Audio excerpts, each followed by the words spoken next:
И сегодня по приглашению Алексея Наверстова мы будем проводить совместно с поликлиникой номер 1, совместно с Октябрьским округом мастер-классы. Сегодня у нас представлено 3 различных блюда.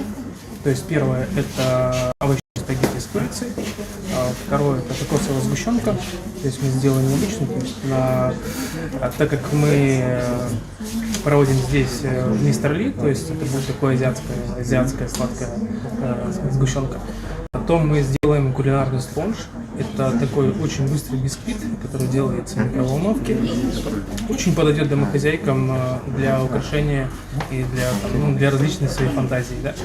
И также мы сделаем легкий лимонад, так как скоро наступает у нас, сейчас уже весна, скоро лето, да? Такой легкий лимонад на основе цитрусовых и свежей мяты. Вот. Почему мы пришли к таким блюдам, да, то есть почему овощные спагетти? Начну с этого. Так как у нас очень долгая и брутальная зима, мы должны потреблять очень много мяса, рыбы, но потребляем, к сожалению, очень мало овощей. Вот, и поэтому мы решили сделать такое интересное овощные спагетти, дабы популяризовать овощи, потому что из овощей достаточно очень сложно приготовить какие-то блюда. Вот. Я думаю, будет очень интересно. А у вас это первый опыт, да? Нет, мы до этого очень много проводили. Мы проводили, точнее, я и совместно с предством в Москве, с другими предпринимателями недели вкусной кухни в Москве. Это в 2019 году было. Также мы провели неделю вкусной кухни в Благовещенске. Я очень часто провожу различные гастроужины в Хабаровске, Благовещенске, в Москве. Я думаю, дойдем и до северной столицы, до Питера. Здесь очень часто мы проводим различные такие мероприятия. То есть городу вообще нужны такие мероприятия, связанные с кулинарией, с едой. Это у нас очень богатый край, очень много рыбы, мяса, и почему-то это все, это же нужно пробовать, и чтобы везти туда, чтобы удивлять народ, чтобы была популяризация туризма в Якутии. Вот, к этой цели мы стремимся.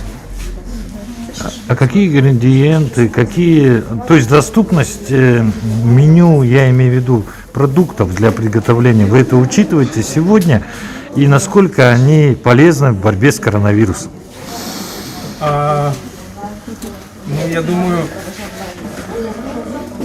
вот, допустим, тоже овощные спагетти, да, то есть там будет предварительная обжарка, но недолгое тушение, да, то есть чем овощи поддерживается очень быстрой тепловой обработки, то есть тем у него больше вкусовых и витаминов у него сохраняется, как правило, да. То есть я думаю, это будет подпитывать этот иммунитет, я думаю, это будет очень питательно для нашего организма. И местные продукты или какие привозные в основном? Ну, мы в основном используем местные продукты. Почему из национальной кухни не выбрали? А сегодня что именно будете использовать? Сегодня будет местная куриная грудка. Овощи мы выбрали, то есть сейчас не сезон, поэтому овощи будут привозные. Или теплицы Союз? Кстати, да, огурец, да, теплицы Союз. Сейчас я скажу под продолжение еще этого проекта. Пусть сначала закончит, я скажу дополнение. Закончить? Да? Это дополнение. Как бы у нас уже магазин другая будет, да? Уже здесь стоял. Ну Ладно, давайте. Ну, таемно. Ага. На вас смотрю, да? Ага. Этот проект «Умное питание». Начинаю, да? Да. Ага.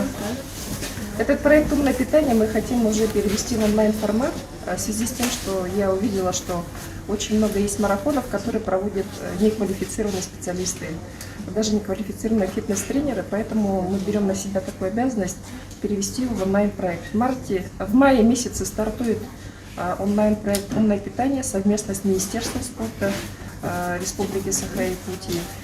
И мы будем проводить этот марафон не просто на похудение, а именно будем предлагать правильное питание. Будут работать квалифицированные диетологи нашей поликлиники, терапевты и также именно тренеры, которые имеют специальное образование для того, чтобы мы могли очень грамотно этот проект реализовать. Все, спасибо.